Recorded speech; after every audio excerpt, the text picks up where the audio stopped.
ገና በለጋ እድሜዋ ከካሜራ ጋር ንግግር የጀመረችው የአሁኗ ወጣት ድምፃዊትና ቲክታከር የዴዚ ታምራት እናት ድንገተኛ ህልፈት ብዙዎችን ያስደነገጠ ሲሆን ዴዚ ከእናቷ ጋር የነበራት አለመግባባትና በመጨረሻም ሳይታረቁ በሞት መለያየታቸው በማህበራዊ ሚዲያው መነጋገሪያ ጉዳይ ሆኗል። ለመሆኑ የዴዚና የእናቷ የግጭታቸው ምክንያት ምንድነው? በማህበራዊ ሚዲያስ ጉዳዩ ለምን መነጋገሪያ ሆነ?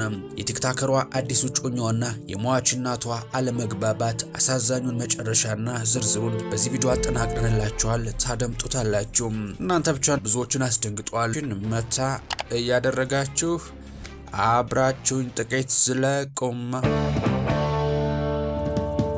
በማህበራዊ ሚዲያው የወጣቷ ድምፃዊትና ቲክታከር ዴዚ ታምራት እናት ድንገተኛ ህልፈት ብዙዎችን አስደንግጧል።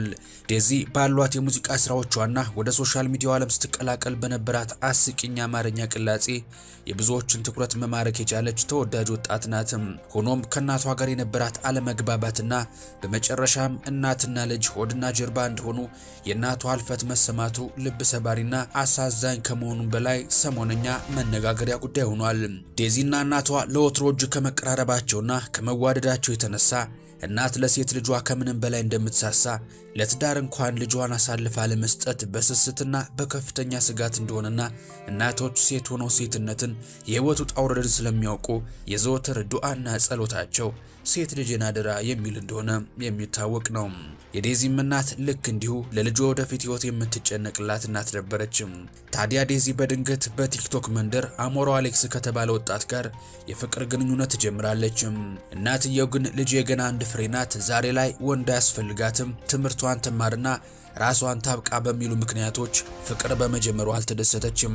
በተጨማሪም ይህ ከዴዚ ጋር የፍቅር ግንኙነት የጀመረው ወጣት የትግራይ ተወላጅ በመሆኑ እናቷ ቤተሰባቸውን እንዲቀላቀል እንዳልፈለገችና ለግጭታቸው ሌላኛው ምክንያት ይህ የትውልድ ቦታ ልዩነት እንደሆነ በሰፊው ተነገረ። ዴዚ በአዲስ ፍቅር ጭልጥ ብላ ጠፍታ የእናቷን ትምህርትሽን አስቀድሜ የሚል ምክር የመስማትም ሆነ የመቀበል ፍላጎት ስላልነበራት በዚህ ላይ ልጅነትና ለመብሰል ተደራርበው የእናት አለሟን ምክር እንደ ጭቆና የራሷን ፍላጎት ደግሞ እንደ ነፃነት ቆጥራ በመሃላቸው የጦፈ ግጭት ተፈጠረ። ነገሩ ይበልጥ እየተወሳሰበ ሄዶ ዴዚ ውሳኔዋን ለእናቷ አሳውቃ ከጮኛዋ አሞሮ አሌክስ ከተባለ ወጣት ጋር ቀለበት አሰርኳለች። ይህ ውሳኔ ግን እናትና ልጅን ሆድና ጀርባ አደረጋቸው። በዚህ አለመግባባት የተነሳ ዴዚ ከእናቷ ቤት ሙሉ በሙሉ ለቃ ወጣች። ከእናቷም ጋር ተቆራረጠች።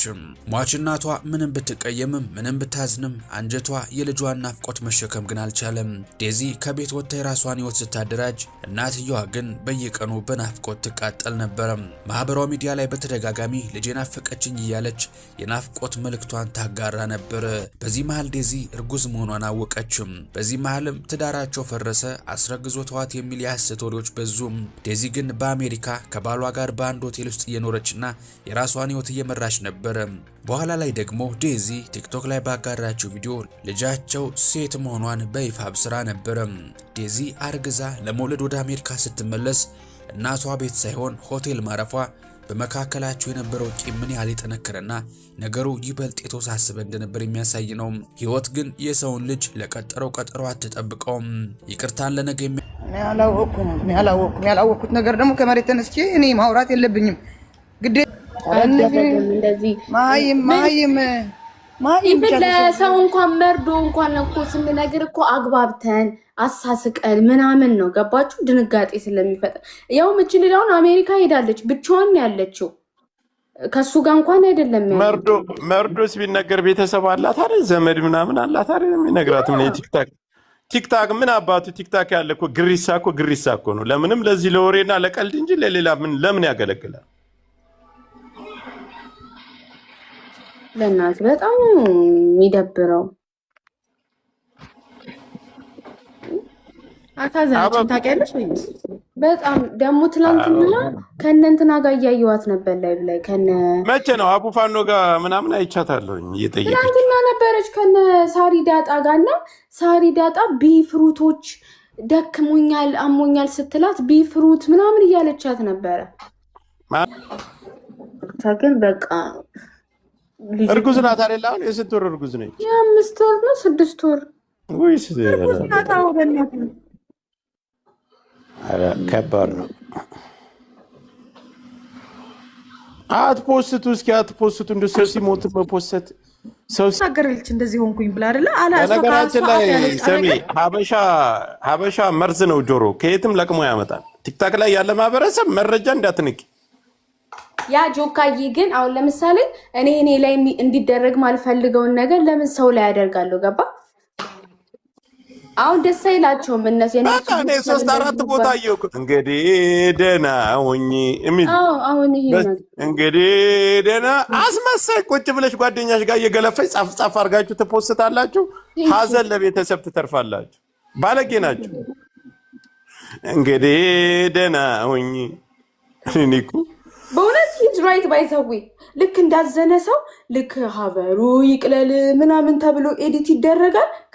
ቴክስቶች ያንን ሁላ ሙዚቃዎች ያንን ሁላ እንደ ማሪያ ኬር የምትዘፍን ልጅ ሆሊውድ ባትገባ እንኳን አትሊስት ላይፍ ስታይሏ የሆነ ነገር ይሆናል ብላችሁ ስትጠብቁ እነንቶኒ ጋር ገብታ ከነንቶኒ ጋር ስትል ስታዩ እቺ ሴትዮ 7 ሞት እኮ ነው የሞተችው።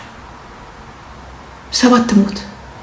ይሄ ሀገሬ መውደድም አይደለም ሀገሬ ማፍቀርም አይደለም። ያ ከማን ጋር ስትሆኑ ማን እንደምትመስሉ ስለ ራሴ ልጅ ነው የማወራው። እኔ አሁን የዚችን ሴትዮ ነገር የኔን ሞት ነው የወሰደችው። እኔ ነበርኩ እኮ ዛሬ 7 ዓመት የሚከበረው፣ እኔ ነበርኩ 6 ዓመት የሚከበረው፣ እኔ ነበርኩ እንኳን እቺ ገፊ መባለው። አያችሁ፣ እኔም ያጅ ነኝ አላውቀው። እኔም ተቃጥያለሁ።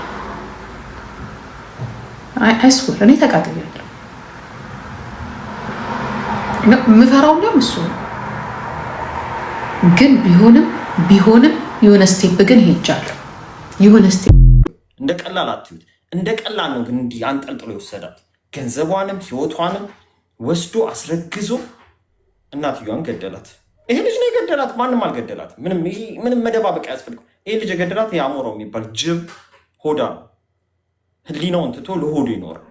እና እችል እናት ያኔ ትግራዊ ስለሆንኩ ነው ምናምን ብላ አወራሽ ብሎ ሪከርድ አድርጋት እንዲህ እናቷን ሪከርድ እንድታረጋት ነግሮ ሪከርድ ያስለ ልጅቷ ምንም የምታውቀው ነገር የለም። ዘገምተኛ ነው ባይዘው። ይቅርታ አድርጉልኝ፣ ልጅቷ ጤነኛም አትመስለኝም። ጤነኛም አትመስለኝም። የሆነ ችግር አለ። ኤክስትራ ኬር ያስፈልጋታል። ለዛም ነው እናትየዋ ተጨንቀኝ ነበር። ነገ ከነገ ወዲያ ደግሞ የእናትየዋ መሞት ይሰባል በምን እንደሆነ እና ስደት ላይ ያሉ እናቶች የሚያሳድጉት አስተዳደግ እንደ ቀላል እንዳታዩት። ባይዘው የማታውቁ ሰዎች፣ የምታውቁ ሰዎች፣ ህይወቱ ላይ እየኖራችሁ ያላችሁ ሰዎች ታውቁታላችሁ። እንዴ ባስ ጠብቀው እኮ ባስ ለመግባት እኮ የፕራም ይሄ የሚገፉት ጋሪ ልጅ 2 ልጅ ይዘው እኮ ቦታ የለም ተብሎ ዝናብ እየቀጠቀጣቸው ሌላ ባስ ይጠብቃሉ። ሌላ 20 ደቂቃ። በጣም ነው የሚያሳዝኑኝ እናቶች፣ ስደት ላይ ያሉ እናቶች። የምሬን ነው የምላችሁ። እንደዛ መስዋዕት ፈጥራኖች እናት ያሳደገቻት እናቷን ግን አሁን እንደ ቀላል አድርጎ እንደዚህ አንጠልጥሎ ሲወስድ ዝም ነው። እንደ ኢትዮጵያዊነታችን ራሱ ዝም ማለት አልነበረብንም። ያ ምን ስለሆነ ነው የሰው ልጅ እናት የሚወስደው? ጎትኩተን ተቀብለን ማስገባት ነበረብን። ተው ማለት ነበረብን። መጠቀም ያረጋት ለአንድ ከርሳም ሆዳም ሲባል ልጅና እናት ተራርቆ ልጅ እናት ሞታ ልጅ አርግዛ ነገ ደግሞ እንትን ያረጋታል እኮ ዲቃላ ነው የምታሳድገው። ባይዘው አያሳድግም። ልጁ የሚያሳድግ አይደለም። ልጁ የሚያሳድግ ሰው ያስታውቃል። አንደበቱ ያልተገራ አባት ይሆናል። የበት ነው እንጂ ተው ሲባል እንዴ እናትና ልጅን አራርቀ ወስደህ አንተ አባት ነህ። ልጅቷን እንደፈለግ ካርከ ተጫውተ ድንግል የሆነችን ሴት ወስደ እንደፈለግ ካርከ የሚያስጠሉ ውጤት ተሳካላችሁ። እና ውጭ ሀገር የሚያሳድጉ እናቶች እንደ ቀላል አይደለም ያሳድግ። የዚች እናት ፔን ቀላል አይደለም። መስዋዕቷን ህይወቷን ማግባት ትችላለች፣ መውለድ ትችላለች እኮ ድጋሚ። እንዴት ብላ ደግሞ ከአባትየው ጋር እንዳልተስማማች አባትየውና ልጇን ለማሳደግ ብላ ምን ያህል መስዋዕት እንደሆነች ደግሞ እሷ ናት የምታውቀው፣ ህይወቷን የምታውቀው። በጣም ነው የሚያሳዝነው። እና ጌዲዮን ቀጠልሽ ሶሪ